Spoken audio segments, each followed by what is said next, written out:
Hello everyone, welcome back. In this video, we are going to learn how to provision a Red Hat Linux virtual machine in Azure Cloud. Let's say that you are new to Azure Cloud. You have started learning some of the services in Azure Cloud. The best way for you to get started is, to create a VM in Azure Cloud and then start playing around with it. Okay, so that's exactly what we are going to learn in this short video. So the prerequisite is you need to have Azure account subscription. Okay, so if you don't have one, you can click on this particular link. Um,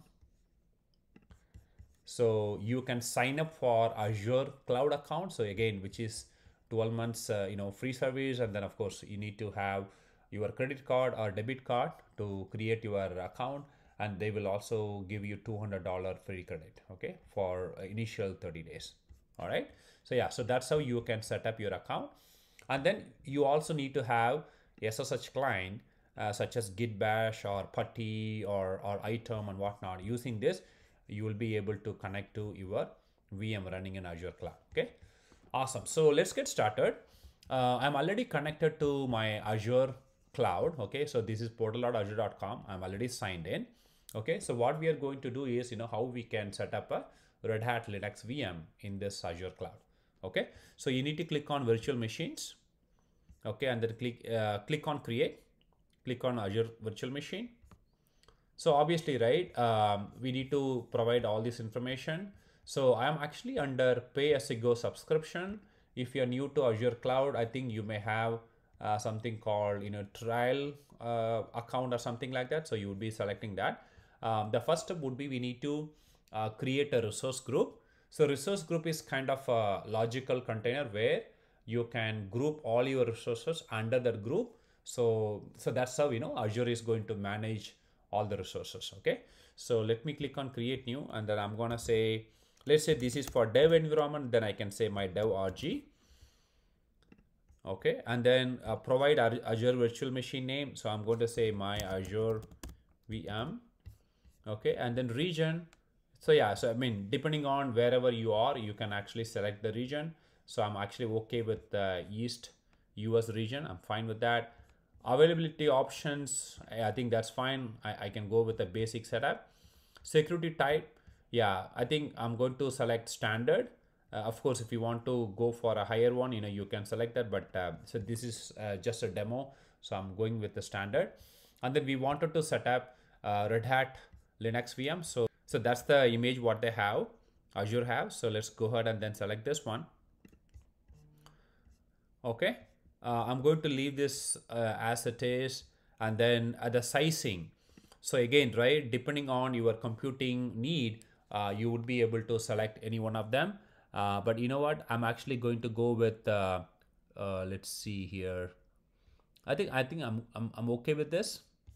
Okay, and then how are you going to connect to your VM? So again, you have a couple of options. You can choose SSH keys or you can use password. I would recommend to use SSH public key. Okay, so let's do this, right? So yeah, so you can select the key pair name. So this is going to create the key, right? So I'm going to say my Azure VM key. I think that's fine. Okay, and then yes, 22 is needed because you want to securely connect to your VM from your local machine. For that, you need to open up this port number 22. So I'm going to leave that as it is. Okay, I think so far so good. And then let's actually go to these tabs. Let me go to networking.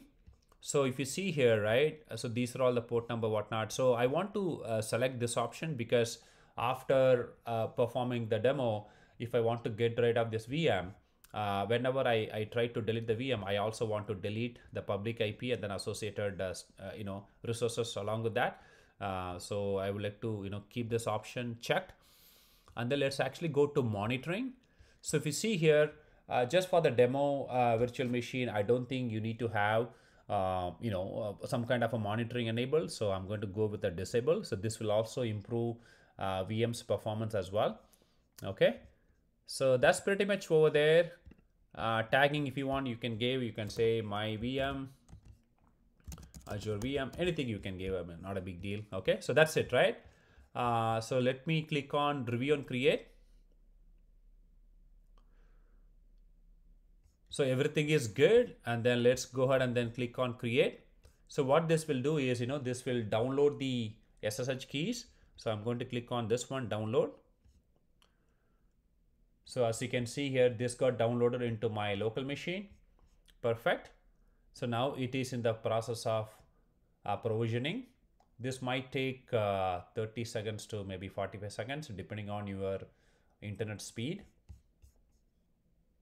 Awesome. So the VM got created. So click on go to resource. So there you go. That's our VM. So now we need to connect to our VM from our local machine. So click on connect.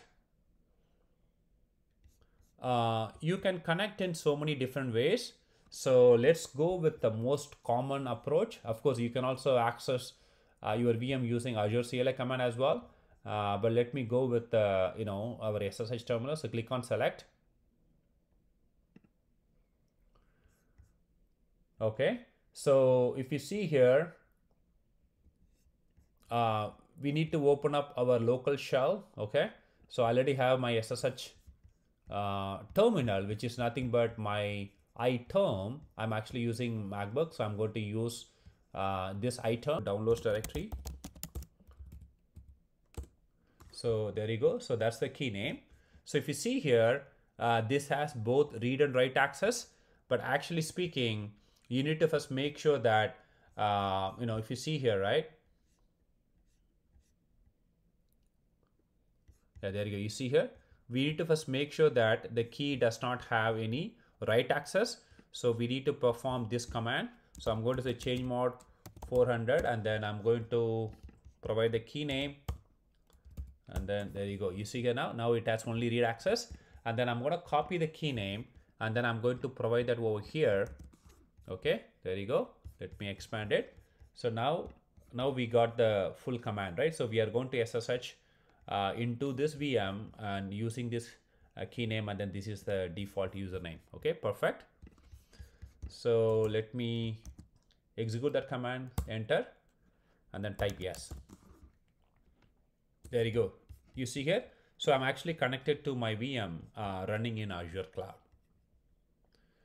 So yeah, so that's it, guys. That's how you would provision a VM in Azure cloud, and then that's how you would connect from your local machine. Now let's say once you're done with the whatever the stuff you are actually trying to do, if you want to get rid of it, it's very simple. You can go here and then click on delete, and then of course you can also click on this one, and then as you can see here, right? So remember, we have selected deleting the public IP address as well as network interface. So this will also go ahead and then clean up that as well. So that's how that's how you would clean up your Azure VM as well. So let's click on delete. Or the other option is you can also go ahead and then delete the resource group as well. So when you click on the resource group, it's going to show all the resources which were created out of VM creation. So you can also delete the entire resource group as well if you don't want to. Okay. All right, guys. Yeah. So that's how you would create a VM in Azure cloud, and then that's how you would connect. Awesome. So thank you for watching this video, folks.